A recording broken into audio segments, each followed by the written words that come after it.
On va démarrer cette première table ronde qui a vocation à nous replacer dans le contexte historique, la dimension historique de ce qu'est la Méditerranée, mais également à s'interroger sur toutes les grandes questions qui se posent post-révoltes arabes, qui redistribuent nettement les cartes au sein de cette région. Donc pour commencer, Jean-Robert Henry, qui vous a été présenté, va ouvrir le bal. Il est directeur de recherche émérite à l'IREMAM, rattaché au CNRS. Et il va nous faire état de ce qui a été le mythe méditerranéen dans ses différentes phases historiques et ce qu'est aujourd'hui l'idée de la Méditerranée d'une rive à l'autre dans cet espace. Puis nous donnerons la parole à Jacques Ould Aoudia, qui nous livrera son analyse de ce que sont justement ces grandes questions cruciales qui se posent dans les différents pays, parce que ces pays sont très différents de la rive sud de la Méditerranée post-révolte. Enfin, on terminera avec Éric Gob, qui se fera un focus sur la situation tunisienne, qui est bien particulière, et le compromis démocratique qu'ils ont réussi à mettre en œuvre. Donc chacune des interventions va durer 20 minutes, puis on espère qu'il nous restera un petit peu de place pour le débat avant la pause. Donc je vous donne immédiatement la parole, Jean-Robert Henry. Merci. Merci beaucoup. L'analyse des enjeux méditerranéens actuels ne peut faire abstraction d'une réflexion sur l'idée méditerranéenne. En effet, le discours sur le creuset méditerranéen, le carrefour méditerranéen, la culture, la communauté méditerranéenne, le rêve, le destin, le projet ou le miracle méditerranéen, s'est tellement répandu dans le public et a été tellement banalisé par les acteurs politiques et civils que l'idée méditerranéenne apparaît à beaucoup comme une évidence qui fait partie du jeu global des enjeux méditerranéens. Or, cette idée méditerranéenne est une construction relativement récente, inscrite dans une histoire et soumise à des contingences qui expliquent d'ailleurs qu'elle souffre aujourd'hui d'une certaine désaffection. Une autre remarque, c'est que l'idée méditerranéenne n'est pas seule à l'œuvre sur la scène régionale. Comme utopie politique régionale, l'idée méditerranéenne est bien sûr inséparable de l'idée européenne et elle interagit aussi, jusqu'à un certain point, avec l'idée unitaire arabe. Et comme l'idée européenne, comme l'idée unitaire arabe, l'idée méditerranéenne est une idéologie d'appartenance, c'est-à-dire intégratrice. Une particularité cependant de l'idée méditerranéenne est qu'elle joue aussi le rôle, du moins dans les imaginaires occidentaux, de référence à un ailleurs, comme la référence au désert, au sud, à l'Orient. Elle invite au rêve, à l'évasion, et ces deux dimensions parfois paradoxales, un peu contradictoires de l'idée méditerranéenne, cohabitent souvent, aussi bien dans la pensée des acteurs que dans les discours. Donc, concentrons-nous ici, si vous le voulez bien, sur l'idée méditerranéenne dans sa fonction intégratrice comme utopie régionale, et plutôt que de rêve méditerranéen, qui a été réemployé par exemple par Émile Temim ou Henri Laurent, je préfère parler de mythe méditerranéen, non pas au sens vulgaire du terme, mais au sens propre, dans la mesure où l'idée méditerranéenne prend la forme d'un récit des origines, projeté sur l'avenir, pour fonder un destin capable de sublimer les conflits du présent. Et c'est à travers ce processus de construction mythologique que l'idée méditerranéenne se positionne comme utopie refondatrice de l'espace méditerranéen, qu'elle y joue sa partition. Alors, quand on s'emploie à déconstruire ce mythe méditerranéen, on constate qu'il mobilise divers ingrédients, plus ou moins permanents, empruntés à la nature et à l'histoire, et qui feraient de l'espace physique, humain, culturel méditerranéen un espace exceptionnel, travaillé par une histoire dont les leçons auraient une vocation universelle. Bon, j'ai pas le temps ici on n'a pas le temps ici de nous attarder sur la description de ces ingrédients, dont la mise en valeur et la réunion doivent beaucoup aux auteurs qui, depuis le XIXe siècle, ont contribué à ce qu'on appelle l'invention de la Méditerranée. Je pense à des gens comme Michel Chevalier dans les années 1830, Élisée Reclus, le géographe, le politologue André Siegfried aussi. Et ici, on a juste le temps, disons, dans ce moment relativement restreint, de prendre en considération la façon dont ces ingrédients du mythe se combinent dans des figures changeantes et opératoires du discours sur la Méditerranée. Et sans remonter au Saint-Simonien, on peut considérer que 3 versions relativement différentes du mythe méditerranéen se sont succédées depuis un siècle. Au début, en premier lieu, au début du XXe siècle, domine la référence à la Méditerranée latine, forgée par des écrivains comme Louis Bertrand, Gabriel D'Annunzio en Italie. Il s'agit d'un prolongement de l'idée latine qui avait pris consistance à partir des années 1860 dans le sud de la France et en Catalogne. Mais alors que l'idée latine se voulait une manifestation d'identité sudique contre les Nords parisiens, germaniques, anglo-saxons, la Méditerranée latine est plus expansive que défensive. C'est, disons, une mythologie de conquête, tout à fait adaptée à la situation coloniale, une rationalisation de l'appropriation du bassin méditerranéen par sa rive européenne, au nom de l'héritage romain. L'Europe est invitée à reconquérir l'espace de ses origines contre un islam qui l'aurait usurpé. C'est un peu le discours de l'historien Henri Pirenne. Alors, c'est en Italie que cette première version du mythe méditerranéen a connu ses développements les plus extrêmes. L'idée de Mare Nostrum a inspiré à Mussolini ses rêves impériaux qui seront à l'origine d'une partie des conflits méditerranéens préludant à la Seconde Guerre mondiale. Et je voyais tout récemment une émission sur fascisme et nazisme, et on voyait à un moment Mussolini tenir un discours méditerranéophile tout à fait conventionnel par rapport à ce qu'on peut entendre aujourd'hui, le carrefour des 3 religions, etc. Enfin, donc, mais c'était au service d'une idéologie de conquête. Dans le champ politique français, cette idéologie a influencé un peu le discours colonial, mais ne s'est pas incarnée aussi fortement dans une stratégie de conquête. Elle a cependant triomphé symboliquement en 1930 avec la célébration du centenaire de l'Algérie française. C'est un triomphe qui fut assez bref, comme si l'accomplissement politique de cette idéologie militante avait tué l'inspiration du courant littéraire algérianiste qui l'avait porté. C'est-à-dire que l'algérianisme a vraiment porté cette idée de Méditerranée latine, qu'on va retrouver aussi dans la célébration du congrès eucharistique de Carthage à la même époque, mais en même temps, le fait que ces thèmes de la littérature algérienne soient repris politiquement par le centenaire de l'Algérie va finalement épuiser complètement la veine littéraire. Et en effet, c'est le deuxième moment que je voulais évoquer, la deuxième version du mythe méditerranéen que je voulais évoquer, c'est en réaction contre les chants littéraires de l'algérianisme et d'une latinité triomphante que des écrivains comme Odysio, Camus, Robles et leurs amis de ce qu'on a appelé l'école méditerranéenne des lettres, qui s'élargit d'ailleurs à la Tunisie et au Maroc, vont s'employer à promouvoir dans les années 30. Ils vont s'employer à promouvoir dans les années 30 l'idée d'une patrie méditerranéenne, la formule est de Odysio, une patrie commune qui ne serait pas fixée sur le seul héritage romain de la Méditerranée, mais donnerait à tous ses enfants le visage de l'éternel méditerranéen. Cette façon séduisante de dépasser le conflit colonial, ainsi que tous les conflits méditerranéens de l'époque, il y en avait beaucoup, de les sublimer dans un humanisme fondamental, dans une Méditerranée pour tous, résistera mal au choc de l'histoire.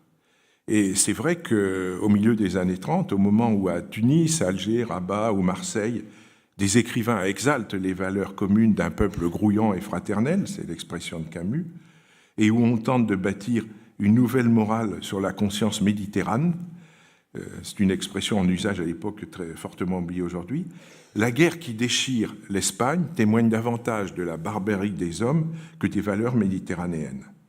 Peu après, la Seconde Guerre mondiale, qui embrase les rivages méditerranéens, va emporter aussi toutes ces références au discours méditerranéen. La Méditerranée devient avant tout un enjeu géopolitique et militaire majeur. Mais plus encore peut-être que la guerre, que les conflits de l'avant-guerre et que la Seconde Guerre mondiale, c'est le processus de décolonisation qui va souligner les limites de l'humanisme méditerranéen des écrivains de l'école d'Alger.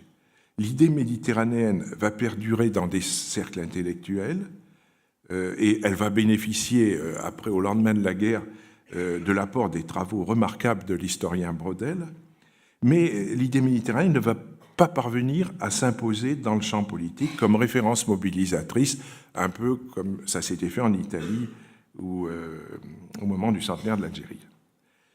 Alors, il est vrai qu'à cette époque, au lendemain de la guerre, la Méditerranée a cessé d'être une mer européenne, le conflit Est-Ouest la domine, et la décolonisation remet en cause complètement la domination d'une Europe affaiblie sur le monde arabo-musulman. Mais paradoxalement, sur le plan intellectuel, on pourrait dire, sur le plan des idées, ce moment d'équilibre entre les deux rives, enfin d'équilibre des forces entre les deux rives, les forces montantes du Sud et les forces déclinantes du Nord, devient plus favorable à un regard lucide du Nord sur l'espace méditerranéen, et à un regard commun aussi sur l'espace méditerranéen. Un retour à la Méditerranée est proposé dans les années 50 comme une cure d'équilibre et de bonheur à la névrose des peuples. C'est des citations dont je ne vous donne pas les auteurs, mais c'est des expressions qu'on utilisait. On est conscient aussi, à cette époque, des ressources, des limites de la ressource méditerranéenne. Gabriel Audizio nuance sa célébration de la patrie méditerranéenne et insiste désormais davantage sur les contradictions fécondes de la Méditerranée. On commence aussi à analyser le mythe méditerranéen, c'est pas moi qui l'ai inventé, comme un mythe du Nord que se réapproprient les gens du Sud. Et modestement aussi, c'est une époque, dans les années 50, où l'entreprise de réconciliation méditerranéenne se place sous le patronage religieux.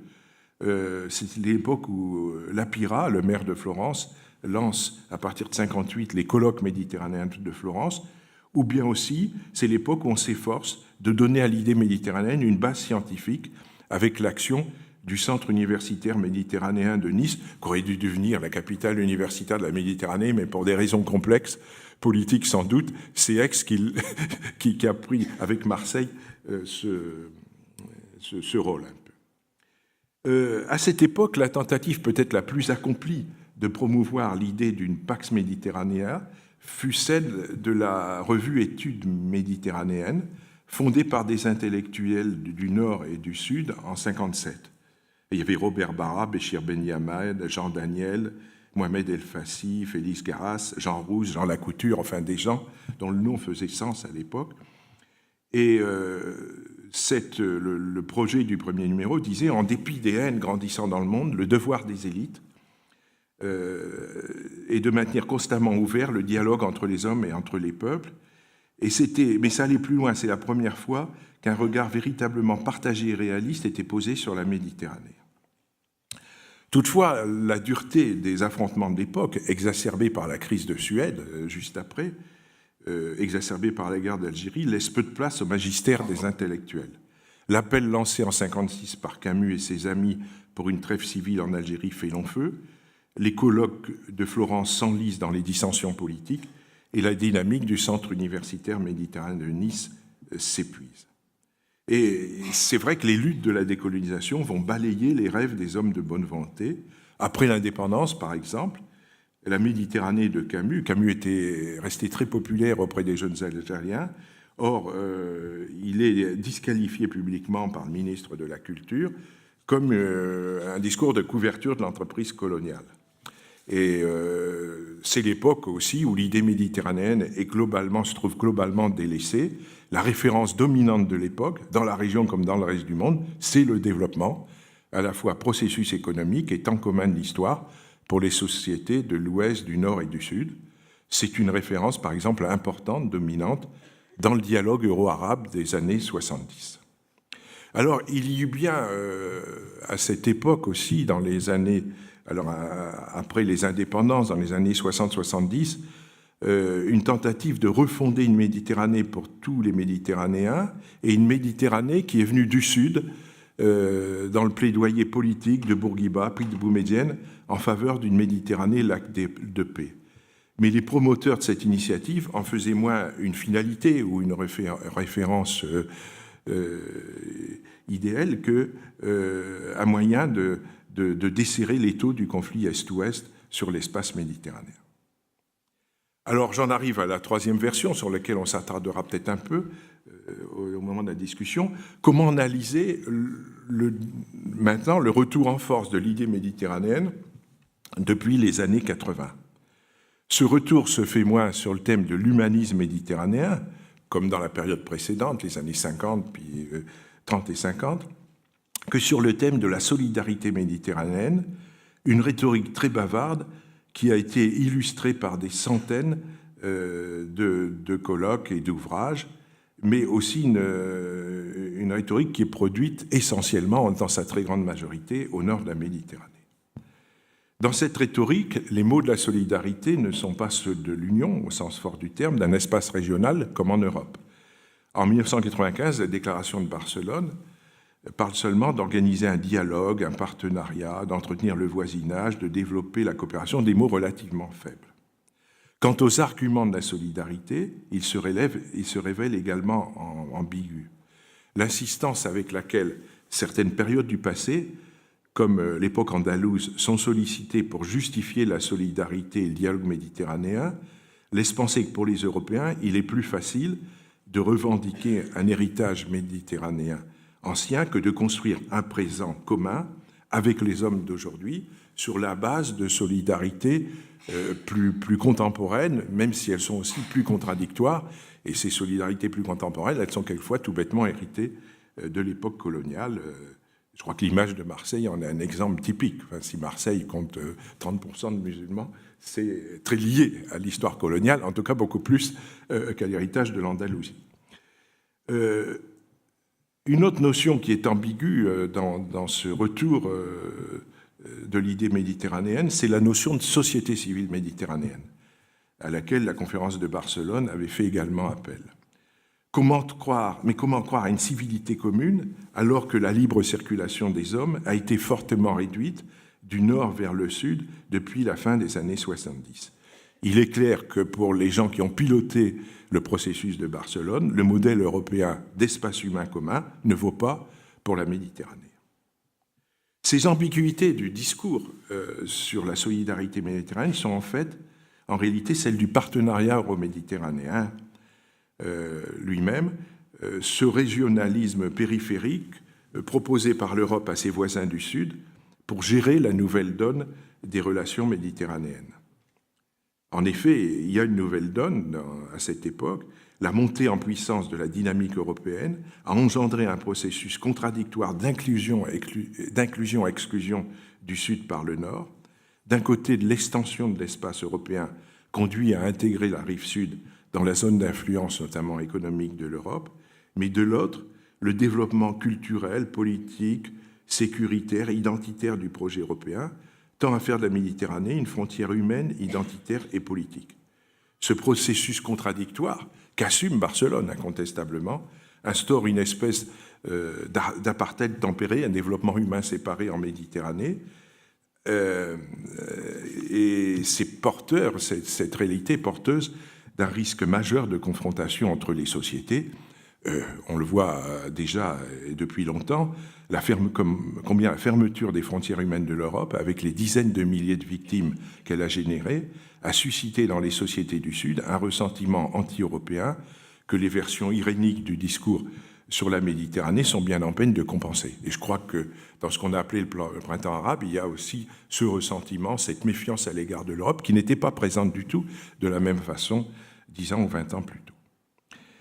Et faute d'un véritable espace humain méditerranéen sur le modèle européen, Barcelone a inventé ce qu'on pourrait appeler un espace humain virtuel qui se contente de rapprocher entre eux les voisins méditerranéens du Nord et du Sud par des échanges culturels plus ou moins désincarnés entre acteurs de la société civile.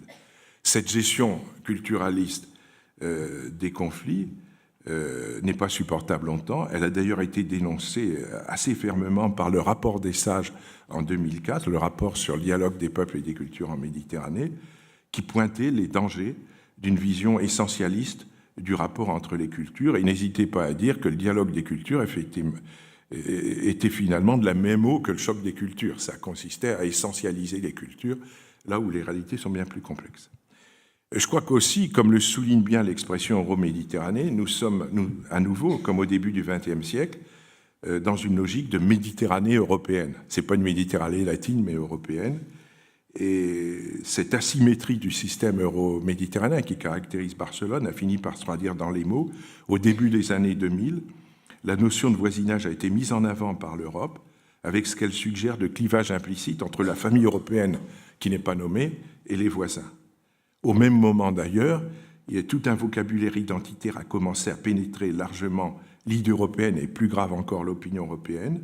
À propos de la Turquie, du terrorisme, des immigrés, le rapport à l'altérité musulmane est devenu, dans beaucoup de sociétés européennes, un nouveau ressort des consciences d'appartenance commune qui se substitue au ressort universaliste et humaniste qui avait inspiré la refondation de la nouvelle Europe après la Seconde Guerre mondiale.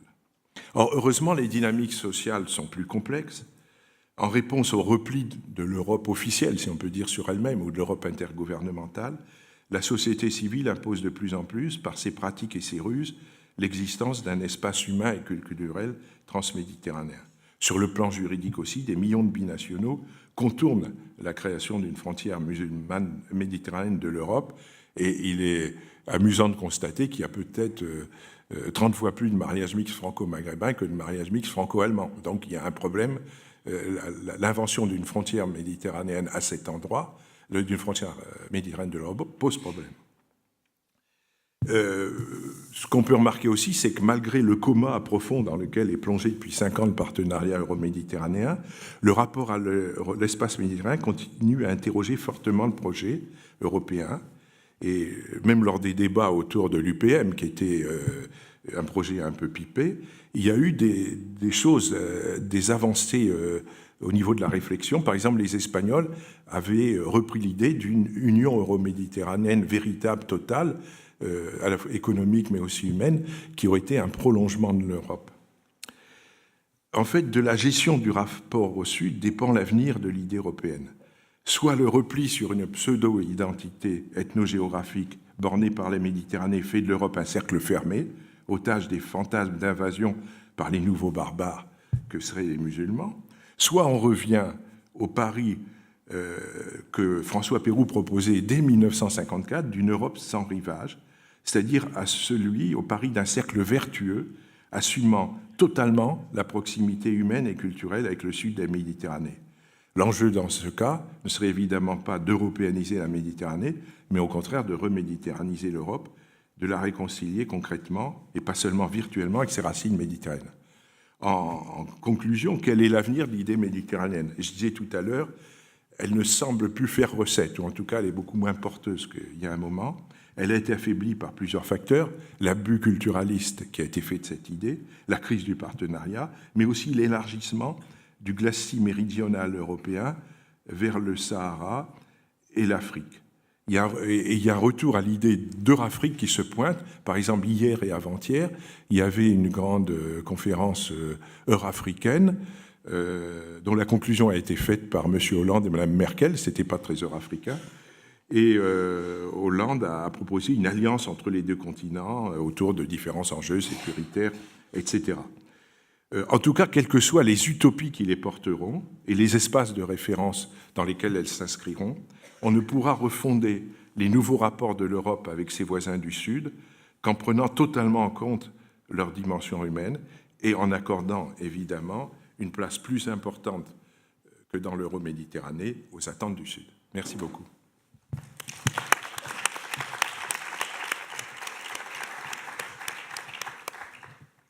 Merci beaucoup d'avoir respecté ce timing parfaitement. Et du coup, après avoir été un peu replacé là, dans cette identité méditerranéenne, toutes les utopies, les mythes qu'il y a pu y avoir et toutes ces velléités de relations euro-méditerranéennes, je vais passer la parole à Jacques Ouldaoudia, qui va revenir un petit peu sur les différentes questions, les différentes analyses qu'on peut tirer à chaud post-révolution arabe dans les différents pays de la rive sud de la Méditerranée. Merci. Bonjour. Bonjour. Merci aux organisateurs d'avoir organisé cette séance sur des sujets qui sont extrêmement importants et pas seulement à cause des événements récents qui se sont déroulés sur l'autre rive, mais également pour, comme l'a montré Jean-Robert Henry, pour la continuité historique de nos engagements et de nos positionnements dans cette région. Alors, moi, je voudrais essayer de donner des clés pour comprendre ce qui se passe dans nos sociétés du Sud depuis 2010, depuis la fin 2010, des clés pour comprendre peut-être aussi des clés pour agir, pour construire ou déconstruire des images qui ont surgi. En 2011, c'était l'émergence de la démocratie dans les pays arabes, c'était le grand souffle de l'espoir. Et puis ensuite, il y a eu une espèce de glacis qui a fait qu'on a opposé le printemps arabe à l'hiver islamique, etc. Comment on se sort de toutes ces projections, de ces imaginaires immédiats, de ces photographies réductrices de ces sociétés et des mouvements complexes qui sont à l'œuvre. Alors, on m'avait demandé, parce que je suis économiste de profession, de faire un topo économique, et j'ai décliné un peu cette orientation. D'abord parce que je crois pas que... D'abord parce qu'on a raconté des milliers de choses sur l'économie. Il y a eu des centaines de séminaires sur l'économie. J'y ai même participé, y compris à Marseille, etc. Aujourd'hui, on n'a pas grand-chose à dire, sauf que ces pays sont... Enfin, les révolutions ont accru les difficultés économiques de ces sociétés, mais c'est une banalité, il n'y a rien à dire de plus. Par contre, c'est intéressant de suivre les mouvements qui ont animé ces sociétés, qui n'ont pas du tout porté sur les enjeux économiques, alors même que les mouvements, j'y reviendrai tout à l'heure, ont contesté les modèles sociaux qui étaient exclusifs, qui étaient rentiers, qui laissaient de côté notamment tous ces jeunes en dehors du marché du travail. Donc il y avait bien sûr une base sociale, une base revendicatrice sur ce terrain économique et social, mais ce n'est pas ça que les sociétés ont mis en avant depuis 3 ans. C'est plutôt les questions politiques, les questions de liberté, les questions identitaires, qui on est par rapport à la question, à la place de la religion dans la société. C'est de ça dont je voudrais parler, puisque les sociétés ont mis ça au devant de leurs exigences. On va parler de deux concepts importants qui ont été au cœur de ce qui s'est passé, de ce qui est en train d'être travaillé dans les sociétés, ce qu'on peut appeler le monolithisme autoritaire d'un côté, et puis la question du compromis. Voilà, c'est de ces deux choses dont je voudrais parler. Et je précise que je vais me limiter aux dynamiques internes des sociétés, sachant que, ça je n'en parlerai pas, il y a bien sûr des enjeux externes qui se passent. D'abord parce que le monde arabe a eu des difficultés à sortir des enjeux Est-Ouest. Hein, il s'est fait piéger plusieurs fois dans la difficulté à saisir que le monde ne se découpait plus comme... Bon, le premier, c'était Saddam Hussein en Irak, juste après la chute du mur de Berlin, on le sait. Donc il y a ces enjeux-là dont je ne parlerai pas, mais qui existent. Et l'autre enjeu, c'est bien sûr un enjeu de leadership dans le monde musulman entre l'Iran, la Turquie, l'Arabie saoudite et d'une certaine façon l'Égypte. Je ne parlerai pas de ça, bien que ce soit des facteurs qui travaillent les sociétés. Je voudrais dire que si on prend du recul sur les dynamiques, les trajectoires de nos sociétés du Sud, le mouvement qui s'est inscrit, qui s'est entamé en 2011, 2010-2011, pour moi, représente une rupture majeure qui signifie l'épuisement des régimes politiques, sociaux, économiques. Cet épuisement, il est ancien, il a été identifié par les chercheurs dans les rapports des différentes institutions depuis très longtemps, mais ce n'est pas les chercheurs qui font l'histoire, c'est quand les sociétés s'emparent des réalités, des compréhensions des choses, que l'histoire se met en marche. Et là, l'histoire s'est mise en marche parce que les sociétés ont été excédées par le blocage qui était institué à tous les niveaux dans ces sociétés. Après les indépendances, les États, avec la légitimité de le fait d'avoir fait accéder leur pays à l'indépendance, ont construit des États, des sociétés et des États surtout autoritaires, non inclusifs, qui n'ont pas entraîné leur pays dans le développement. Contrairement à ce qui s'est passé, parce qu'il y a bien sûr une référence maintenant, depuis 60 ans, dans d'autres régions du monde, notamment dans l'Asie du Sud. Et moi, j'ai l'habitude de dire que les pays arabes sont restés autoritaires, tandis que les pays d'Asie du Sud-Est, notamment, sont devenus autoritaires développeurs. Alors, ils l'ont fait d'une façon autoritaire, d'une façon musclée. La Corée du Sud, c'était une dictature, c'est clair, mais elle a entraîné sa société dans un processus de développement économique et politique. Ce que Bourguiba, le seul dans les pays arabes, avait tenté de faire au tout début de son magistère après l'indépendance. Et ce processus ne s'est pas achevé. Alors, on est dans une situation où ceux cet équilibre qui s'était constitué après les indépendances autour d'États autoritaires s'est fissuré et a vraiment craqué à partir de 2012. Et quand il a craqué, il a fait apparaître quelque chose d'extrêmement important, c'est qu'il y avait un problème fondamental dans nos sociétés qui n'était pas résolu. C'est la question de la place de la religion dans la société, où on peut le formuler autrement, en termes un peu plus savants, de qui crée la légitimité des règles. Est-ce que c'est Dieu ou est-ce que c'est les hommes? Si c'est Dieu, on ne peut pas les toucher. Si c'est les hommes, on peut les modifier.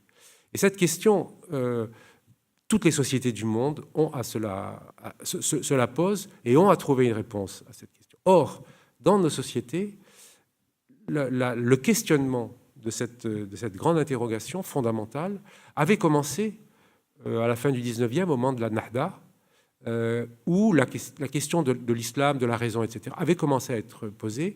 Et cette ébullition intellectuelle, ces questionnements ont été brisés par la vague coloniale qui a déferlé sur la rive sud de la Méditerranée.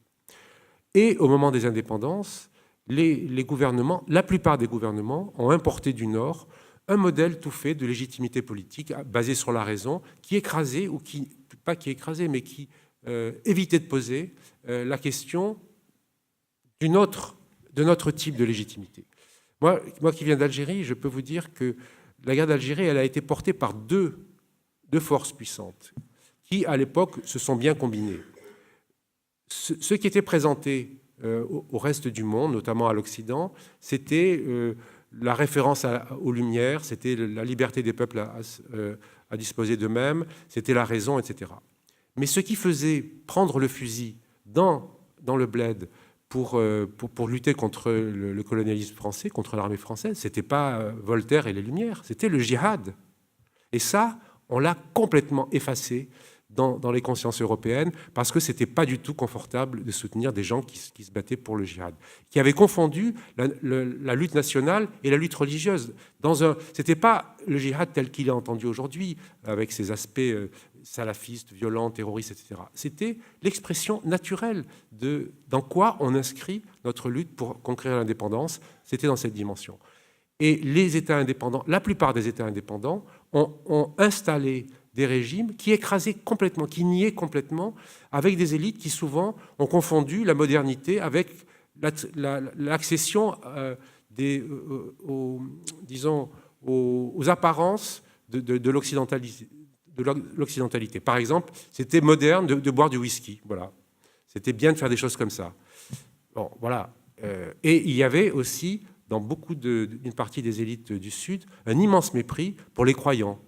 C'était des choses arriérées, c'était la modernité, c'était de ne plus croire, c'était de faire comme les Européens, qui étaient, sans comprendre la complexité des mouvements qui s'étaient passés en Europe.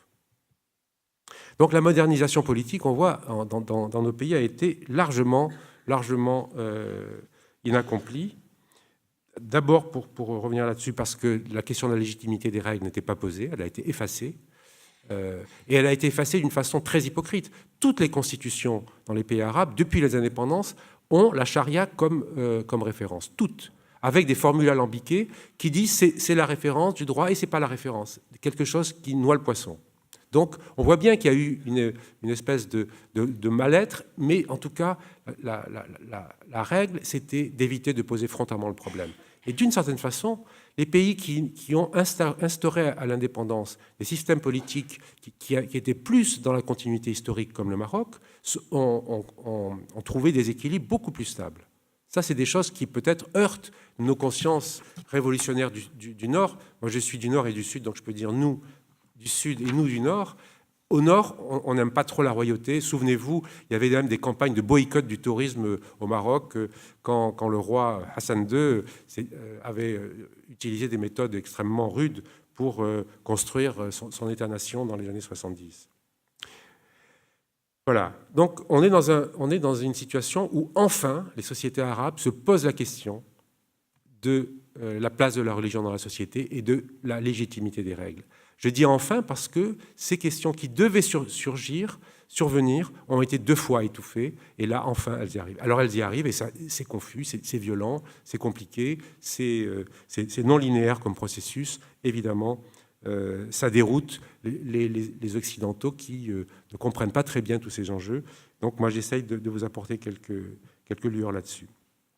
Si on revient aux mouvements tels qu'ils se sont passés à partir de 2012, on est frappé par le fait que, malgré la diversité des pays arabes, il y a eu 3 revendications très claires qui ont surgi dans tous les pays. Je ne les hiérarchise pas. Une revendication de justice sociale, on veut du travail et la fin de la prédation. Une demande de liberté politique, d'expression dans la diversité, ce point est extrêmement important.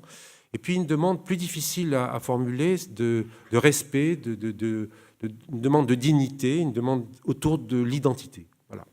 Et ce qui a prévalu, ce qui a pris la place, en tout cas ce que les sociétés se sont attachées à régler, c'est le 3e point.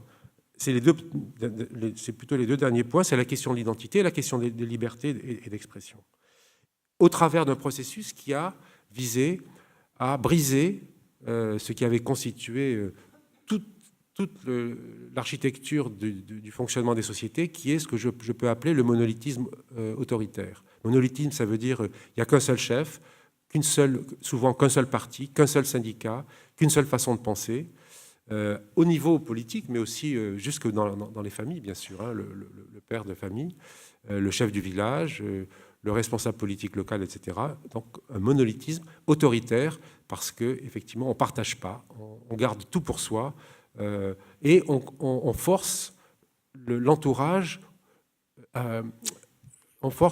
non pas au compromis, mais au consensus. Et moi, j'oppose énormément ces 2 termes. Le consensus, c'est quand on baisse les yeux et qu'on accepte la solution par soumission à l'autorité. Le compromis, c'est quand 2 parties, de force souvent inégales, font des concessions mutuelles pour arriver à un processus qui sanctionne un accord fait justement par des concessions mutuelles entre 2 parties qui, d'une certaine façon, se respectent. Et de ce point de vue-là, si j'anticipe un peu sur la fin, je pense qu'Éric Gobb vous en parlera bien plus, l'événement qui s'est passé en Tunisie est fondamental parce que c'est un vrai compromis obtenu à partir d'un processus long, compliqué, conflictuel, chaotique, etc. Pendant 2 ans, plus de 2 ans, la constituante a travaillé pour élaborer ce compromis qui, certes, ne règle pas tous les conflits en Tunisie, il y en aura d'autres, mais établit une base, établit un point fixe à partir duquel la société peut continuer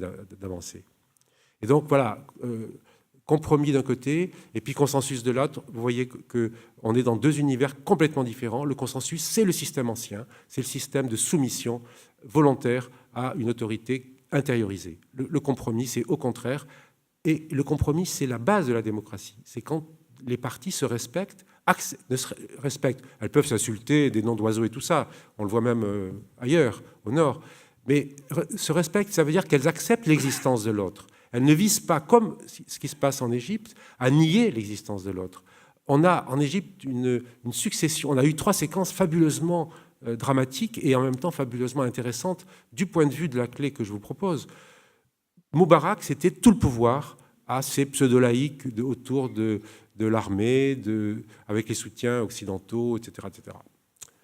Mais on occupe tout le pouvoir, on concède aux frères musulmans le soin de s'occuper des œuvres sociales de la société et d'apaiser les classes populaires.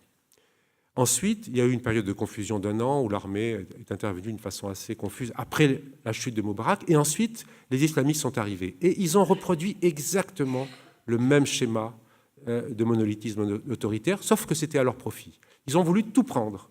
Ils ont progressivement, ils se sont étalés tout doucement dans la société pour occuper tout l'espace en violant les règles, mais dans une logique qui était totalement de la même nature que celle qui avait été prise par Moubarak. Et après le coup d'État populaire, bon, le débat n'est pas de qualifier ce qui s'est passé le 1er juillet 2013, mais après le retour des militaires qui ont éliminé les islamistes qui ont beaucoup résisté, on retrouve un schéma de monolithisme autoritaire où Sisi, le maréchal Sisi et peut-être futur président et le système de l'armée qui s'est constitué autour de lui cherchent réoccupent tout l'espace et excluent l'autre. Donc on n'est pas du tout dans le début d'une recherche de compromis, puisque l'autre n'est pas considéré comme qualifié pour faire partie, pour dialoguer Bon. Voilà, donc on voit bien que la question du compromis, c'est en ça que c'est une façon de réfléchir les sociétés, les révolutions dans les pays arabes aujourd'hui et de penser une action. C'est est-ce qu'on soutient ceux qui font les compromis, c'est-à-dire est-ce qu'on soutient le principe même du respect des partis pour aboutir à des équilibres nouveaux, ou bien est-ce qu'on prend parti dans les conflits, comme en Égypte, qui peuvent opposer une partie ou l'autre et qui, finalement, peuvent donner l'impression qu'on soutient une tentative d'écrasement d'une partie contre une autre.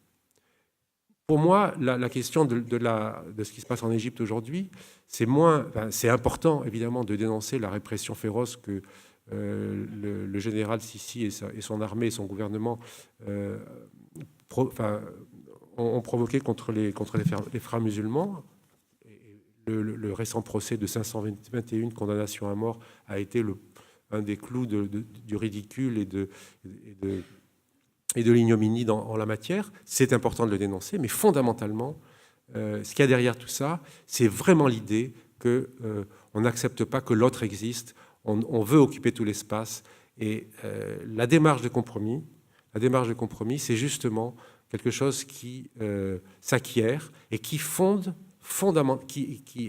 crée les bases fondamentales de la démocratie.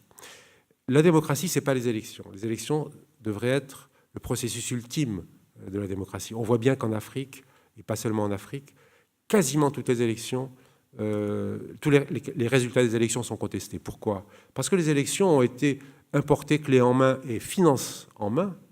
Les élections sont payées par les pays du Nord, notamment en Afrique. Et pas seulement, oui, par les pays du Nord, par l'Europe et les États-Unis, etc., avec l'idée que c'est elle qui règle la question de la démocratie. Or, une règle aussi complexe que la démocratie ne peut fonctionner que si elle est soutenue par un imaginaire social qui porte les règles. Les règles, quand elles ne sont pas portées au profond des sociétés par ce qu'on peut appeler l'imaginaire social, ça c'est une référence à Castoriadis, mais on peut l'imaginer, on pourrait dire la culture, ou on pourrait prendre d'autres mots pour ça. Les règles ne sont pas appliquées. Et on voit bien que la démocratie, ce n'est pas d'imposer des règles, notamment les élections avec des observateurs européens ou je ne sais où, qui contrôlent qu'il n'y a pas de violence, etc., qui sont vraiment, vraiment pas du tout la solution. La question, c'est de soutenir les institutions qui émanent des sociétés, qui émanent de l'imaginaire et qui ne sont pas forcément l'exacte reproduction des institutions, notamment politiques, qui sont au Nord. Et l'idée même de repenser les rapports entre le Nord et le Sud d'une façon nouvelle, c'est justement d'accepter que les sociétés du Sud produisent des règles qui ne sont pas forcément déduites, même si elles peuvent être influencées par les règles qui ont été faites au Nord. Et en matière politique, c'est extrêmement important. Et ça fait des années que le Nord se trompe en pensant que, parce qu'il vend avec son aide extérieure des institutions, il va modeler les sociétés du Sud. Mais les sociétés du Sud, elles résistent, elles ne sont pas d'accord. Et elles peuvent accepter comme ça pendant un certain temps. Et à un autre moment, elles se rebellent et elles retournent une partie de la violence contre le Nord parce que le Nord choisit ses partenaires au Sud. Tout à l'heure, Jean-Robert a parlé du partenariat euro-méditerranéen qui avait une dimension contact entre les sociétés du Sud et du Nord. Mais le partenariat euro-méditerranéen, il avait fabriqué la société du Sud telle qu'il la voulait. C'était des francophones et des anglophones. Les barbus, les arabophones, etc., ils étaient exclus. Or, les élections relativement honnêtes ont révélé qu'elles représentent à peu près 40% des populations du Sud. On peut, comme ça, exclure une partie de la population. Voilà, les choses se retournent contre nous. C'est comme l'histoire de la guerre d'Algérie où on avait effacé cette dimension djihad, cette dimension religieuse, nationaliste et religieuse qui avait porté les paysans algériens à se rebeller contre le colonialisme. On ne peut pas toujours, parce qu'on est les plus forts, projeter sur les sociétés du Sud l'image qu'on veut. Il faut accepter qu'elles soient différentes, qu'elles soient parfois contradictoires, que parfois ça soit source d'incompréhension et de conflits. De toute façon, les conflits, on les a. Alors il vaut mieux porter le regard le plus clair sur les sociétés et le plus respectueux aussi, y compris parce qu'une partie des sociétés, les sociétés se sont interpénétrées, une partie des sociétés du sud de la Méditerranée sont aussi, également au nord, et qu'on voit bien que il y a des crispations au sud largement, dont j'ai parlé, notamment sur la question de la place de la religion qui est en voie d'être réglée en Tunisie en tout cas, mais qui n'est pas du tout réglée dans les autres pays. En Algérie, c'est clair. Au Maroc, c'est sur un long processus quelque chose qui se monnaie dans la complexité des compromis justement au quotidien que les autorités marocaines ont l'art de faire passer, avec des conflits bien sûr. On voit bien qu'en Syrie, en Égypte, etc., cette question n'est pas réglée. Ça, c'est pour les crispations, je dirais, au sud. On a aussi des crispations au nord. Je veux dire, les élections telles qu'elles se sont passées récemment sont aussi une manifestation de ces crispations. Je ne vais pas m'étendre là-dessus parce que c'est un grand sujet et c'est pas le sujet d'aujourd'hui, mais vous voyez de quoi je parle. Et donc, je pense qu'on a tout intérêt à porter le regard le plus précis, le plus respectueux sur les sociétés du Sud qui sont, par la géographie, qui sont là pour toujours. Et donc, on est, je dirais, presque condamné à se comprendre et en tout cas à améliorer notre compréhension du fonctionnement des uns et des autres en essayant de déchausser nos lunettes telles qu'elles ont été forgées par 300 ans de domination. On voit bien que cette période est en train de s'achever. Donc, notre intérêt du Nord, notre intérêt du Sud, c'est vraiment de changer de paradigme, d'inventer des nouvelles façons de se comprendre, de se regarder, de dialoguer. Et voilà ce que je voulais vous dire. Merci.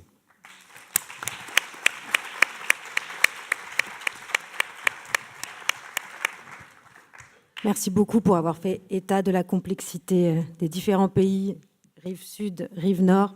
Je vais tout de suite passer la parole à Éric Gob, qui va nous parler du cas bien spécifique de la Tunisie, en revenant sur la genèse, les étapes et les scénarios futurs du compromis démocratique qu'ils ont réussi à adopter très récemment. Merci. Je vous remercie de me donner la parole. Alors, vous allez voir, mon exposé fait écho à l'intervention de mon collègue. Donc je vais faire un focus sur la Tunisie et plus particulièrement sur, je dirais, le clivage entre ce que j'appelle les sécularistes et ce qu'on pourrait appeler, mais les termes sont toujours un petit peu faussés, les islamistes en Tunisie, et plus particulièrement depuis les élections à l'Assemblée constituante le 23 octobre 2011. Je dirais que les événements, justement, qui scandent la vie politique tunisienne depuis ces élections, jusqu'à l'adoption du texte constitutionnel, 26 janvier 2014, mettent à nu les contradictions, les ambiguïtés qui traversent la société tunisienne. Mais je dirais que ce qui retient notre attention, ce sont les évolutions récentes et notamment le changement d'attitude adopté par le mouvement islamiste ou islamo-conservateur, Ennahda, depuis quelques mois.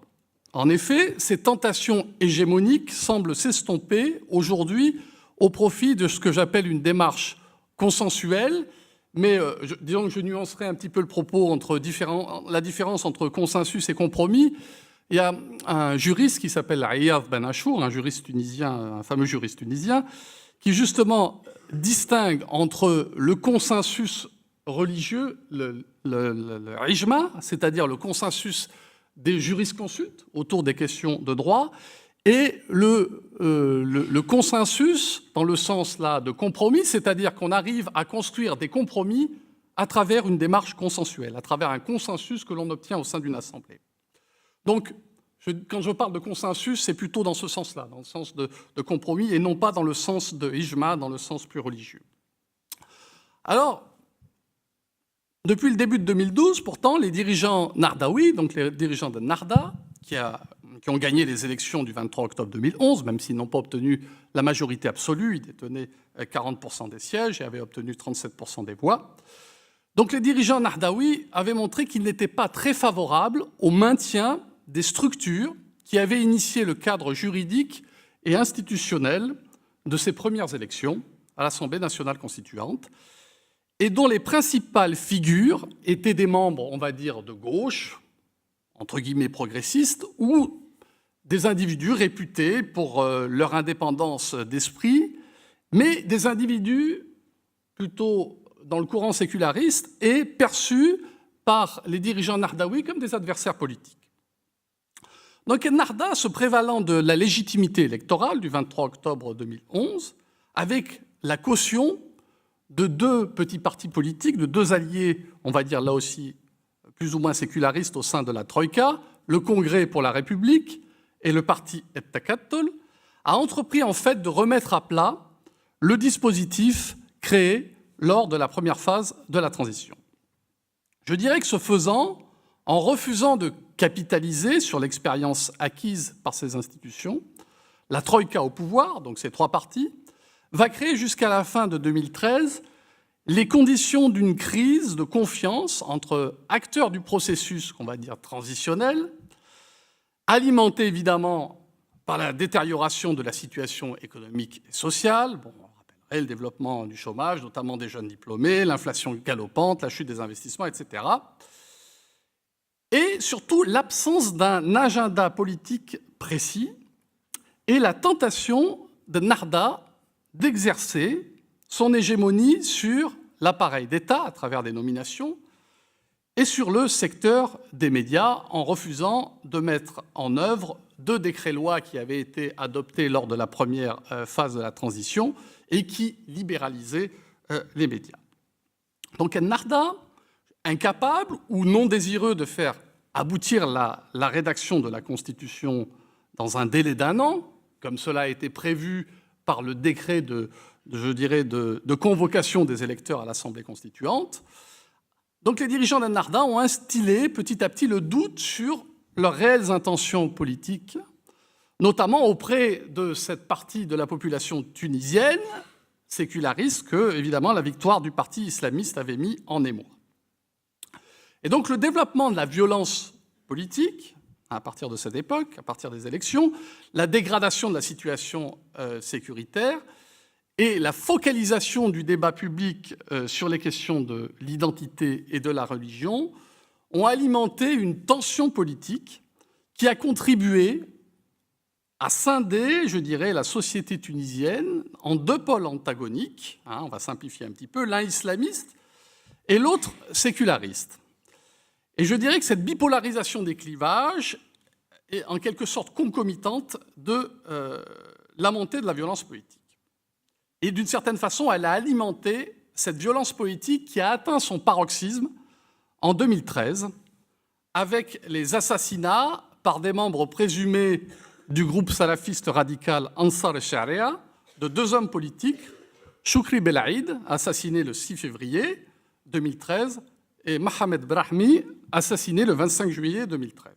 Alors ces deux hommes politiques étaient membres du Front populaire, qui est une coalition regroupant partis et associations, je dirais, allant de l'extrême gauche, par exemple c'était le cas de Choukri Belaïd, qui était, on pourrait dire, d'extrême gauche, matinée de nationalisme arabe, aux nationalistes arabes, plutôt Mohamed Brahmi, en passant par les écologistes, donc une coalition assez relativement hétérogène. Donc, cette violence politique s'est traduite par la multiplication d'actions terroristes de la part de groupes armés, dont le point d'orgue a été l'assassinat, le 29 juillet 2013, dans le mont Chaambi, qui est dans le gouvernement de Kasserine, à la frontière algérienne, de 8 militaires tunisiens qui étaient tombés dans une embuscade et qui ont été mutilés. Je ne sais pas si vous avez pu voir donc les images qui ont marqué l'opinion tunisienne.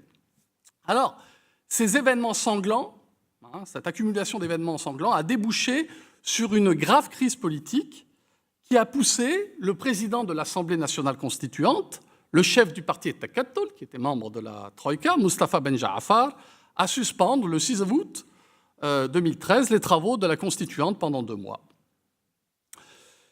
Et en septembre 2013, face à cette impasse, face à ce blocage du processus politique, pour sortir justement de l'impasse, un quartet constitué de la principale centrale syndicale, l'UGTT, constitué de la centrale patronale, l'UTICA, ce n'est pas la peine que je développe les sigles, constitué également de la Ligue tunisienne de défense des droits de l'homme et de l'Ordre national des avocats de Tunisie, donc je dirais plutôt des organisations qui sont plutôt proches de l'opposition séculariste, qu'on pourrait dire à vocation séculariste, se sont posés en médiateurs du conflit entre les forces politiques.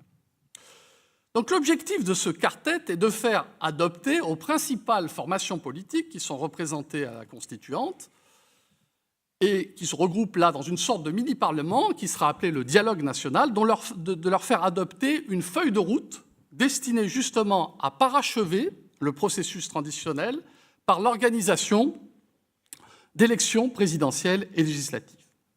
Alors ce plan, cette feuille de route, prévoit dans un premier temps 3 étapes. Une première qui porte sur l'élection d'une nouvelle instance électorale, l'instance supérieure indépendante pour les élections, qui succède à une première instance qui avait organisé les premières élections et qui est censée, je dirais, remplacer l'administration dont on peut supposer qu'il y a des problèmes de neutralité. La deuxième étape concerne le choix d'un Premier ministre et d'un nouveau gouvernement qui n'est pas un gouvernement, entre guillemets, politique, puisqu'il est constitué de technocrates, on va dire de hauts fonctionnaires, supposés apolitiques. Et enfin, une troisième étape qui consiste à accélérer le processus de rédaction de la Constituante en adoptant une démarche consensuelle, donc de construction de compromis par consensus. Alors, après moult hésitations et atermoiements, le parti Ennahda accepte cette feuille de route le 28 septembre 2013, encouragé notamment par son partenaire de la Troïka, Etakattol, qui est un parti, on va dire, pour faire rapide et simple, qui représente la bourgeoisie tunisoise, alors que, de son côté, l'autre parti membre de la Troïka, le Congrès pour la République, donc le parti de l'actuel président de la République tunisienne, adopte une attitude critique sans pour autant faire obstruction à l'application de cette feuille de route. Et donc on se retrouve là à la recherche d'un compromis constitutionnel, et donc les différents protagonistes du dialogue national, je dirais non sans difficulté évidemment, s'entendent sur les modalités de l'élection des membres de la nouvelle instance électorale que j'ai évoquée. Ensuite, ils se mettent d'accord, là aussi avec des difficultés, sur le choix du nouveau Premier ministre, Mahdi Jama'a, qui est l'ancien ministre de l'Industrie du gouvernement dirigé par le Nahdaoui Ali Laharayev, et qui présente un profil de technocrate sans affiliation partisane connue. Alors, je crois que les modalités de rédaction du texte constitutionnel sont particulièrement éclairantes, justement, pour appréhender les mécanismes mis en œuvre pour favoriser l'émergence de compromis. Un avant-projet de texte constitutionnel est rendu public une première fois en avril 2013 au sein de la Constituante, et il prend la forme d'un projet de constitution qui lui est présenté officiellement le 1er juin 2013. Alors le texte rédigé ainsi suscite de fortes critiques au sein de l'opposition séculariste et chez une majorité de spécialistes de droit public qui sont eux-mêmes plutôt proches du courant séculariste. Et pour dépasser les conflits justement autour du projet, une commission ad hoc, présidée par Moustapha Ben Jaafar, donc le président de la Constituante, une commission ad hoc qui s'appelle la Commission des consensus, le pluriel est intéressant, Lajnat et-Tawafuqat, est créée.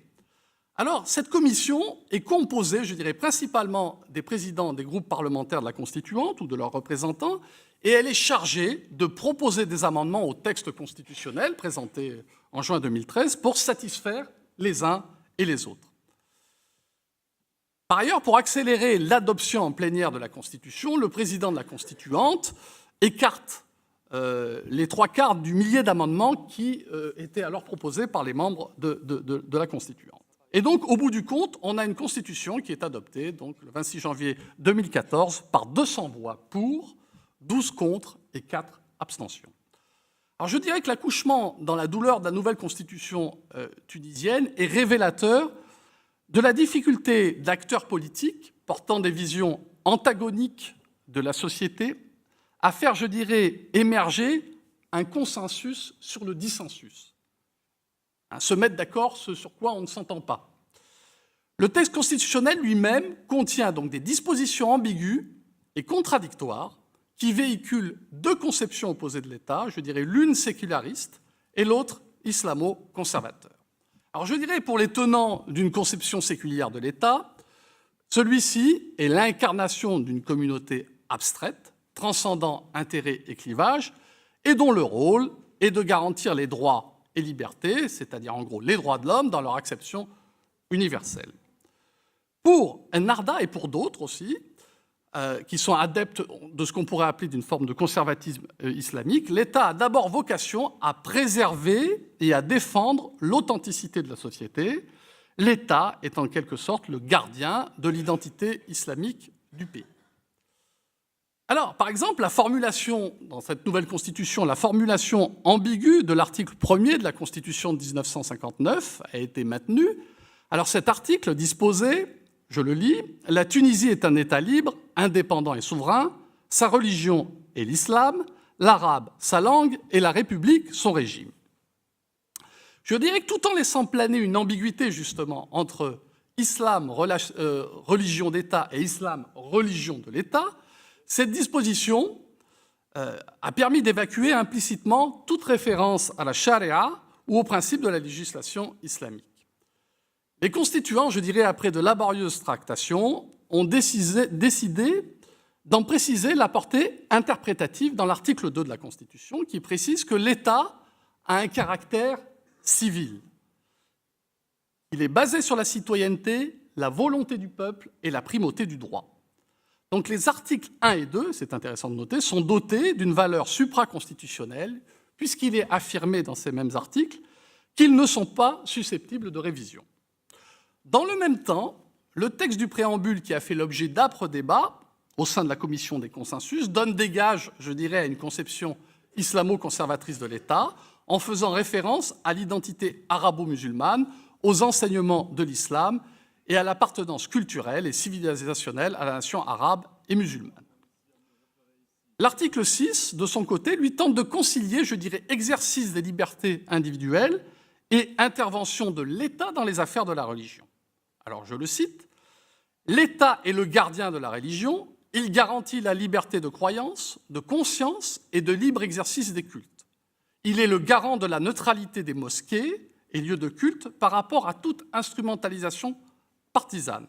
L'État s'engage à protéger les sacrés et à interdire d'y porter atteinte, comme il s'engage à interdire les campagnes d'accusation, d'apostasie et l'incitation à la haine et à la violence. » Je dirais que là, en échange de l'abandon de la criminalisation de l'atteinte au sacré, qui était notamment présent dans la première version de la Constitution, dans le draft de la Constitution, Ennahdha a obtenu que l'État devienne le gardien de la religion et se charge de protéger les sacrés. Premier compromis.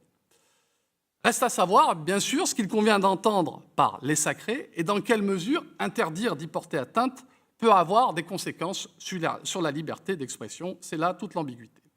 Quant aux sécularistes, de leur côté, ils ont réussi à faire admettre le principe de la liberté de conscience, chose tout à fait nouvelle, et à ériger sa protection au rang d'obligation étatique, au même titre que la liberté de croyance et de libre exercice du culte. Cette affirmation de la liberté de conscience apparaît comme un véritable acquis, comme un acquis considérable dans la région, dans la mesure où elle sous-tend la possibilité pour un musulman de changer de religion.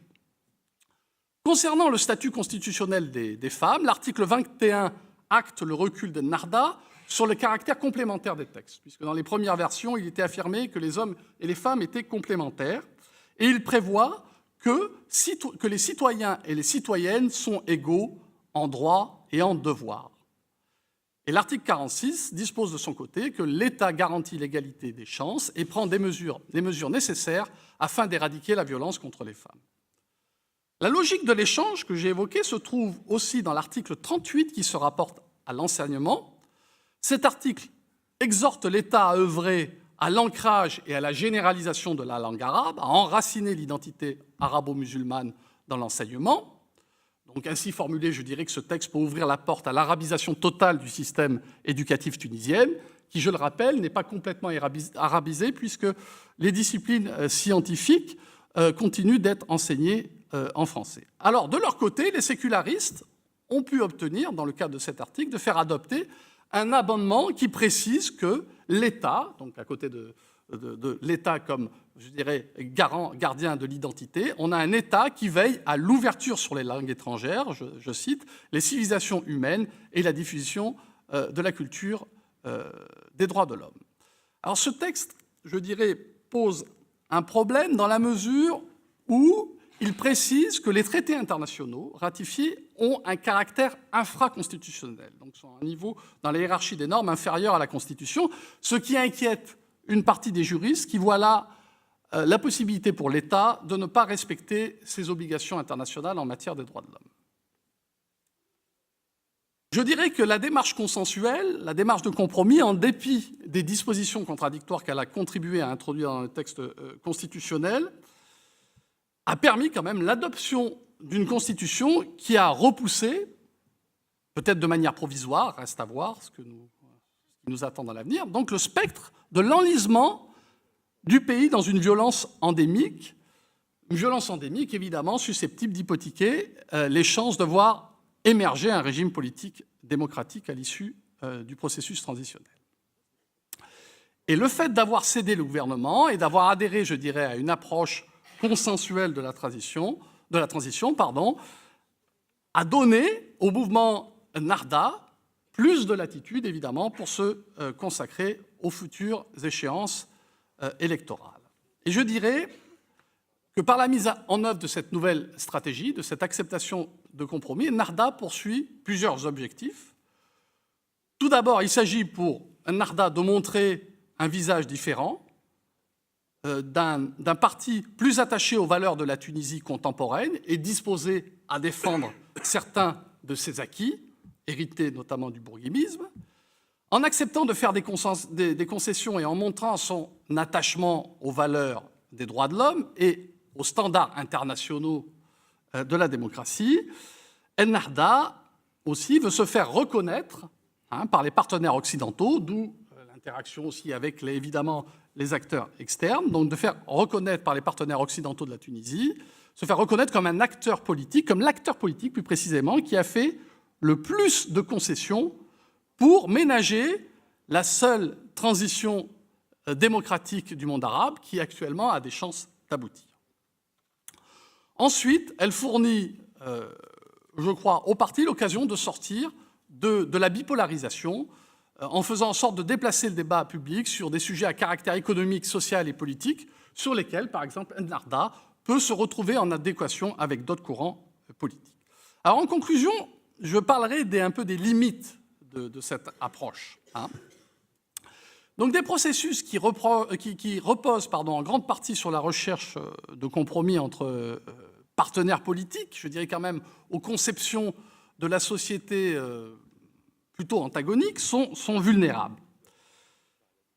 Je dirais qu'ils sont marqués par des compromis de contours assez imprécis et qu'ils ne sont pas à l'abri d'événements déstabilisateurs comme l'assassinat d'un leader politique qui peut évidemment mettre en péril la transition politique.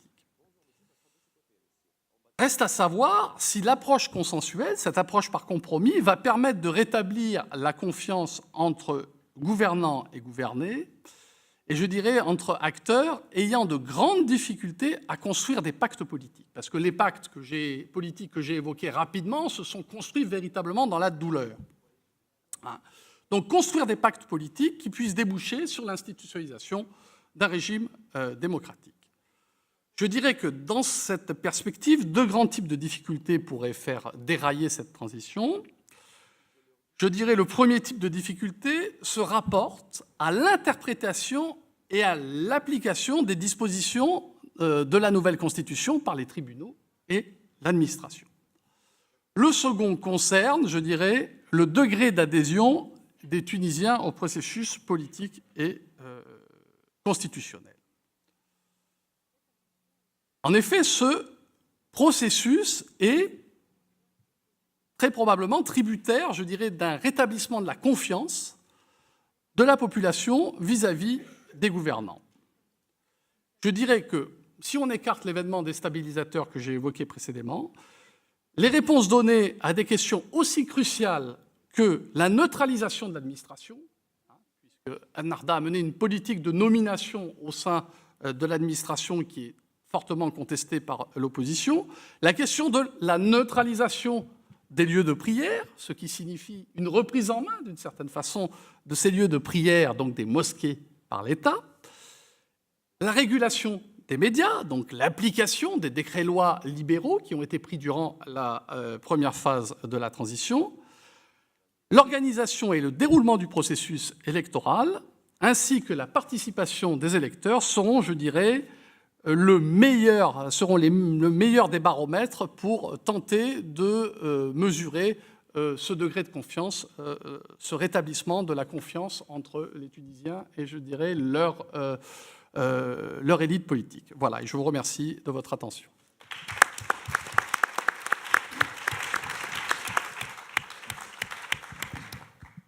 Merci beaucoup, Éric Gob.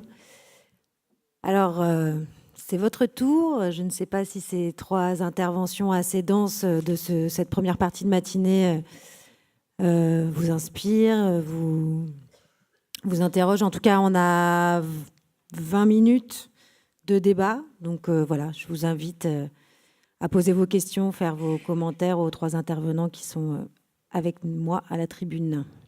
Je ne sais pas si, oui, il y a une jeune femme qui a un micro.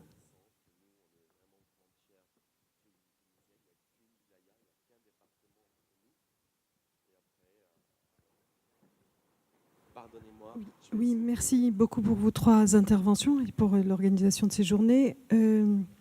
Sans rentrer profondément dans un sujet, j'aimerais déjà comprendre ce qui vous différencie sur ces questions d'analyse et notamment la question du consensus et du compromis.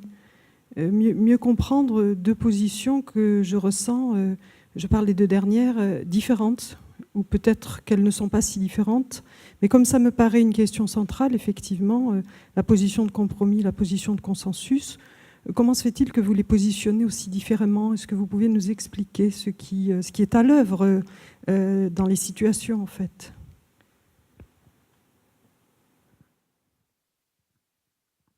On va prendre plusieurs questions.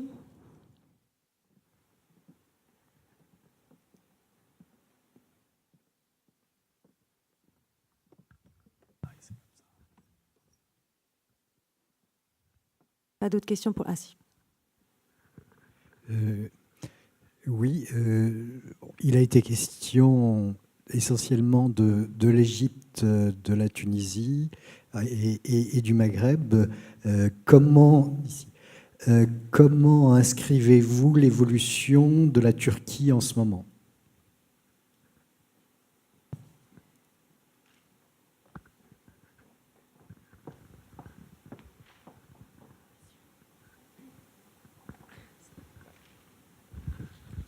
Bonjour, merci pour vos interventions. Juste, je voudrais revenir sur l'intervention de M. Ould Aoudia, sur notamment la question de l'islam, la lecture que vous faites notamment de la question de la loi, est-ce qu'elle vient de Dieu, est-ce qu'elle vient des hommes. Donc j'avais l'impression que vous défendiez la mise en place de certains islams politiques. Alors peut-être que je me suis trompé et j'étais pas d'accord avec votre lecture justement des 2 moments de cassure de cette question de l'islam, donc au moment de la Narda puis au moment des indépendances, puisque pour moi vous évacuez complètement la question du panarabisme en fait. Moi je lirais plutôt avec Olivier Roy par exemple la montée d'un certain panislamisme avec la défaite de ce panarabisme. Voilà.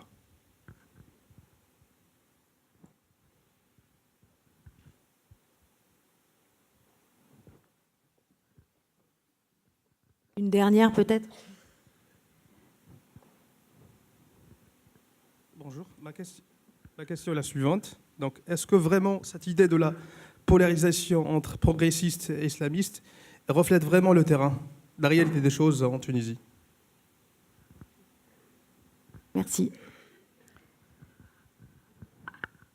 Oui, une dernière question peut-être. Dernière. Oui, qui risque d'en recouper d'autres. Pourquoi la Tunisie?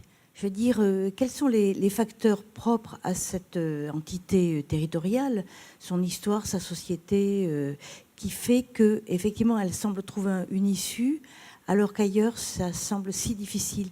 Quelles sont les particularités qui peuvent expliquer ça? Merci.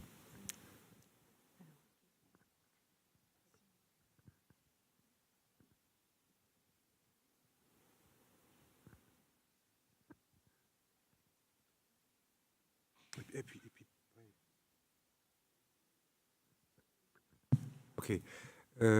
On s'est un petit peu réparti les réponses. Sur la question de la Turquie, effectivement, bon, la Turquie, ce n'est pas un pays arabe, il y a énormément de différences fondamentales, etc.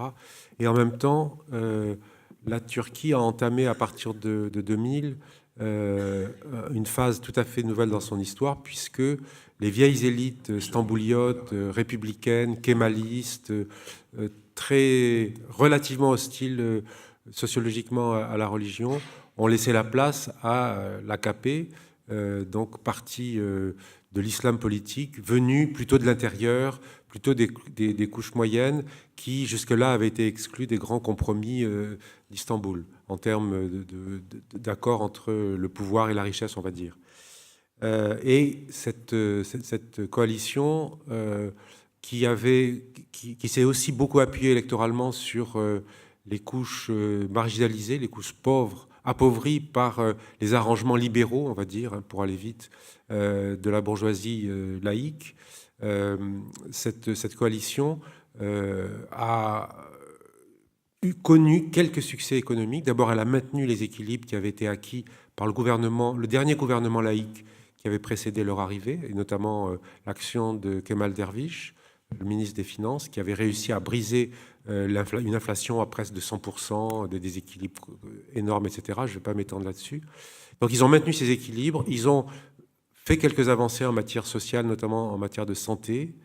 Et ils ont connu grâce à cet équilibre macroéconomique rétabli, connu un développement assez impétueux, d'autant plus impétueux, enfin de plus en plus vif, que l'Europe commençait déjà à ralentir avant la crise de 2008 déjà, et encore plus après. Donc voilà. Sauf que, à partir de 2009-2010, ce gouvernement AKP a commencé à développer des tendances autoritaires visant à substituer le contrôle de la société par l'armée, qui était le fait des kémalistes, au contrôle de la société par la police, qui est beaucoup plus efficace pour contrôler la société. Elle est parfois moins brutale, mais en tout cas beaucoup plus efficace. Donc on a quelque chose. Ensuite, il y a eu des déboires diplomatiques de la Turquie qui, très sûre d'elle, forte de la notoriété et du prestige que ces dirigeants AKP avaient pris dans le monde arabe, puisqu'il y a plein d'enfants, par exemple, dans le monde arabe qui s'appellent Erdogan. Voilà. Finalement, il y a eu des déboires, notamment et principalement sur la Syrie, mais pas seulement. Donc, l'étoile de l'AKP et d'Erdogan a pâli, au point que, bon, il y a eu les événements de Gezi au mois de juin, comme vous savez. Donc, qu'est-ce qui s'est passé? Si je le replace dans la grille de lecture que j'ai proposée, qui était que ce monolithisme autoritaire a été profondément mis en cause par une société plus éduquée, plus urbaine et ouverte sur le monde par Internet, et ça c'est pour toutes les sociétés du sud et de l'est de la Méditerranée, Turquie comprise, eh bien Erdogan, quand il a essayé de remettre en place un système monolithique autoritaire, il a été de plus en plus contesté. Ça a été Gezi, les événements de Gezi de juin de 2013. Mais les récents événements en termes électoraux, les élections électorales qui ont eu lieu dimanche dernier, oui c'est ça, ont montré que cette tendance, cette volonté, cette tendance islamo-conservatrice, désireuse de sécurité, d'ordre, etc., est toujours puissante, puisqu'il a réaffirmé sa légitimité par le gain des élections. Et, bon, c'est un autre débat, mais parce que y compris ça a des connotations de ce côté-là, enfin européennes, l'idée que c'est les élections qui légitiment, qui règlent les questions juridiques, hein, les questions judiciaires. Erdogan a dit la vérité des accusations qu'on porte contre moi en termes de corruption, elle est au fond des urnes.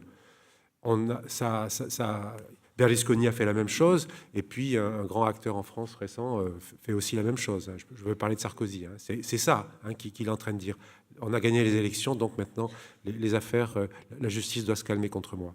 Donc voilà, ça c'est le schéma turc. Donc une évolution vers l'autoritarisme, et les sociétés ne le supportent plus, parce que la résistance à ce monolithisme autoritaire, même s'il va continuer à perdurer parce que c'est des tendances lourdes, elle est profonde, elle tient au fait aux mutations fondamentales et irréversibles des sociétés, et les sociétés arabes ne peuvent plus vivre dans cette espèce d'apparence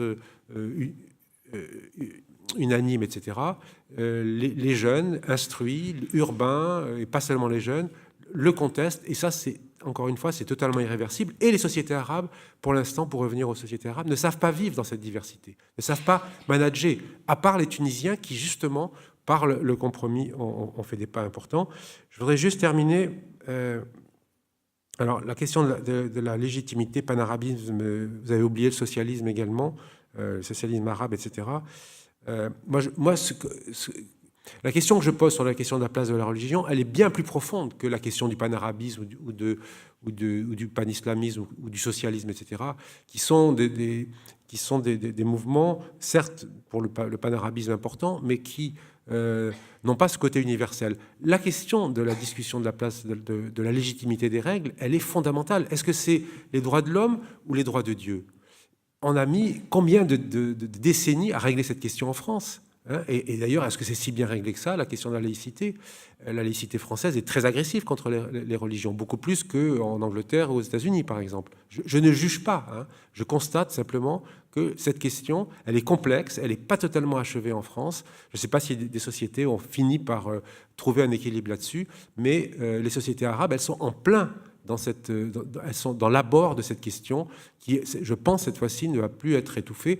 Mais les tentatives d'étouffement de cette question sont nettes. En Égypte, c'est clair que les élites cherchent en criminalisant le parti qui représente 40% de la population. D'abord, ils provoquent des scissions vers les franges les plus radicales de l'islamisme.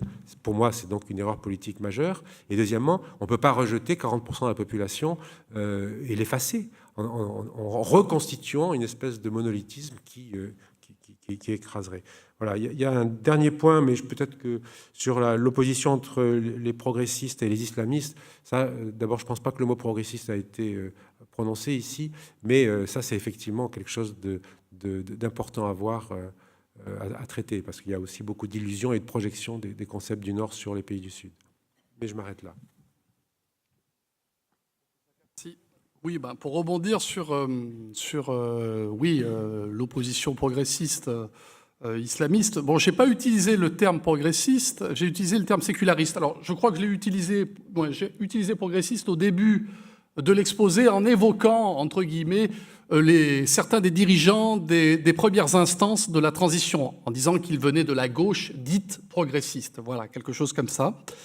Mais la distinction que j'ai faite est une distinction entre, je dirais, une conception séculariste, et je n'ai pas utilisé le terme laïque, parce que les choses, évidemment, c'est pas la laïcité à la française, en Tunisie, c'est le moins qu'on puisse dire. Disons, des partis politiques et des associations, des groupements sécularistes, avec un pendant, je dirais, entre guillemets, là aussi islamiste, les mots sont faussés, mais conservateur, religieux, islamique, voilà. C'était plus autour de ça que j'ai fait, la distinction.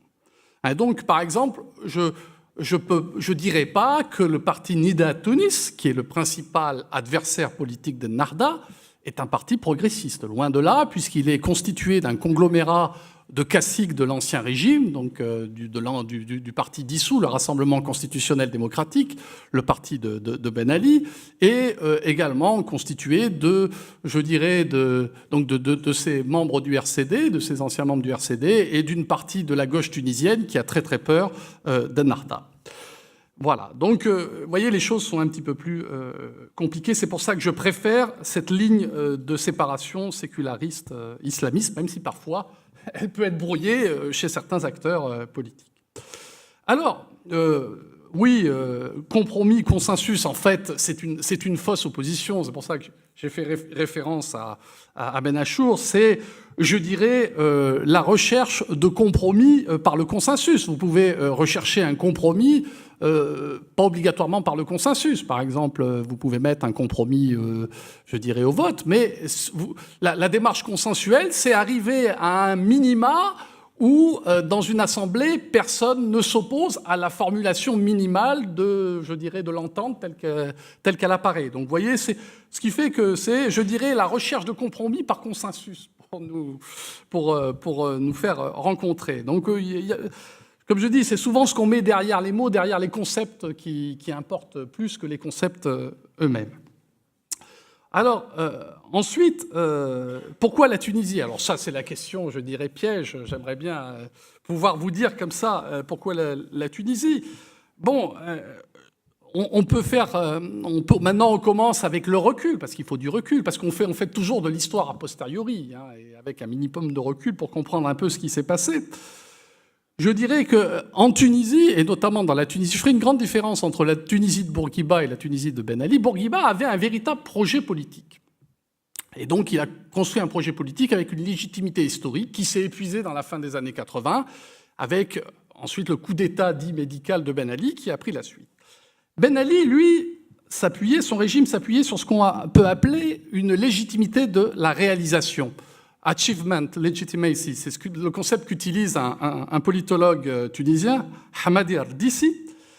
Qu'est-ce que c'est que cette légitimité de réalisation? C'est, je dirais, une légitimité basée sur, nous arrivons à avoir une économie suffisamment performante, à produire suffisamment pour faire de la redistribution clientéliste. On a une sorte de compromis clientéliste, mais qui est un compromis faible en termes de légitimité, parce qu'à partir du moment où l'État n'arrive plus justement à répondre aux demandes de compromis justement de la population, de trouver de maintien du pacte social, cette légitimité devient extrêmement fragile. Donc on a une sorte, je dirais, on a je dirais, dans le fonctionnement du régime de Ben Ali, un élément structurel et un élément conjoncturel. L'élément structurel, c'est le fonctionnement du clientélisme d'État, et la conjoncture, c'est la croissance. Donc, s'il n'y a plus suffisamment de croissance pour arriver justement à faire prévaloir cette légitimité de la réalisation, le régime rencontre de grosses difficultés, et il a commencé à en rencontrer avec les événements de 2008 dans le bassin minier de Gafsa, qui est un mouvement qui a duré, un mouvement de protestation sociale qui a duré 6 mois, et d'une certaine façon, les événements de décembre-janvier, l'insurrection populaire de décembre-janvier, justement, c'est une contestation du régime qui est incapable, je dirais, de remplir sa contribution au pacte social. Voilà, donc c'est pour moi, en gros, une explication, on va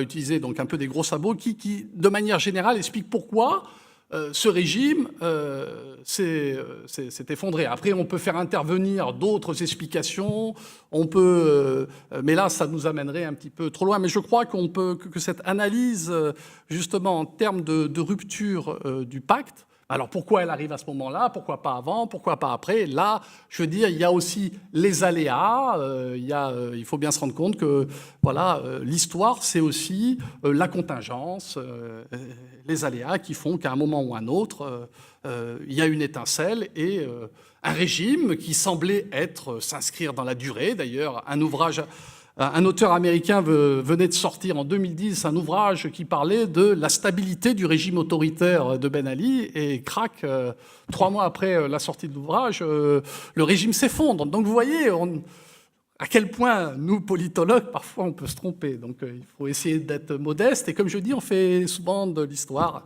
on fait de l'histoire a posteriori. Voilà, merci. Merci. Je vous passe la parole, Jean-Henri Robert, sur le panarabisme. Ah oui, juste une petite remarque là-dessus, à propos du rapport entre panislamisme et panarabisme. Le panislamisme, il a une forme à la fois interétatique, c'est-à-dire des relations entre les États à l'intérieur de la conférence islamique, et puis il y a aussi la question de la solidarité des mouvements islamistes entre eux. Par exemple, Al-Qaïda au Maghreb, par son expression même, montre bien qu'il y a une solidarité transversale pan-islamisme et qui n'a rien à voir avec l'organisation de la conférence islamique. Le panarabisme, lui, il est seulement interétatique. On disait qu'il était laïque, il est surtout intergouvernemental, mais il fait sens sur le plan culturel, peut-être plus spontanément que l'idée européenne en Europe. C'est-à-dire que le fait de parler arabe pour beaucoup de pays, ça compte, mais ça ne prend pas toujours une forme politique. Et en tout cas, avant le printemps arabe, quand on s'interrogeait sur les suites à donner à la crise profonde du système euro-méditerranéen, du partenariat euro-méditerranéen, il y en a qui ont dit qu'une des alternatives à cette crise, c'était peut-être de revenir au dialogue euro-arabe, c'est-à-dire un dialogue entre l'Europe d'un côté et le monde arabe dans sa version intergouvernementale de l'autre.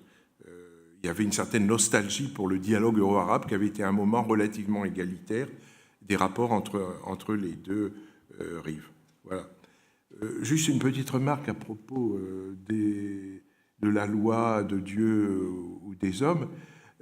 L'exemple algérien est intéressant parce qu'il n'y a aucun doute qu'après la décennie noire et ce que les gens ont subi, une grande majorité de l'opinion manifestement hostile à l'expérience islamiste dure. Et en même temps, l'attachement à la religion s'est fait beaucoup plus fort qu'autrefois, et aux pratiques religieuses, etc., mais dans une certaine tolérance. Est-ce que c'est une forme de sécularisation ? Mais par exemple, on boit de moins en moins d'alcool, y compris chez les particuliers. Et les gens sont très ouverts en même temps. C'est-à-dire qu'il n'est pas question de revenir à la décennie 90, qui était l'horreur, etc. Donc c'est aussi une forme d'ajustement, de compromis au niveau des pratiques. Et on pourrait d'ailleurs dire la même chose en France. On n'a pas encore tiré tout à fait les leçons des élections sur ce qu'on appelle parfois le vote musulman, mais il est très possible que la relative désaffection de l'électorat dit musulman vis-à-vis de la gauche n'est pas totalement étranger à des réformes de société, au mariage pour tous, à la peur des dispositions sur le genre et des choses comme ça.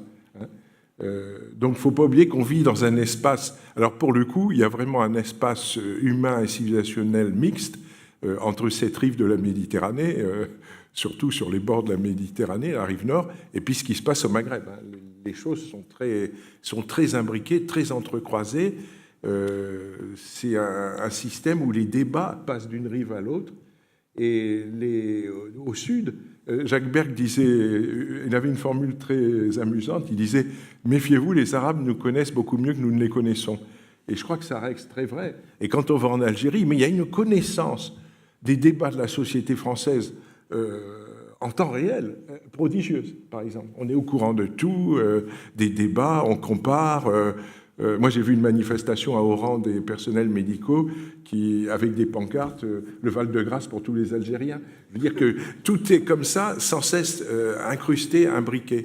Et ce qui se passe dans une ville comme Marseille, c'est pas du tout ce qui se passe à Cracovie ou tout ça. Bon, il y a un rapport où la question de l'islam, du rapport à la religion, elle joue fortement. Et là, je crois que peut-être qu'on n'a pas fait assez attention à la façon dont les individus qui sont inscrits quand même globalement dans une démarche de laïcité, les immigrés, enfants d'immigrés, etc., ont été un peu titillés, si on peut dire, par l'islamophobie réelle, ils ont eu peur de certains discours sur la laïcité, qui ne sont pas tous de la même eau que ceux de Bianco. Et voilà, il y a quelque chose qui a pu se produire là aussi, qu'il faudra un jour analyser, prendre en considération, en sachant que pour le coup, il y a vraiment beaucoup de communication entre les deux rives. Au moins en Méditerranée occidentale, c'est un autre problème ailleurs. Merci beaucoup. Je crois qu'on a vraiment été parfait au niveau timing. Il est 11h30. On va faire une pause de 10 minutes et se retrouver pour la seconde table ronde de cette matinée qui portera sur les politiques migratoires, notamment dans les pays de la rive sud de la Méditerranée, plus précisément au Maroc. Et nous aurons également un retour de mission CIMAD qui nous sera fait par la présidente de la CIMAD, Geneviève Jacques, sur la Libye, Égypte, Tunisie et Israël. Voilà, à tout à l'heure, merci.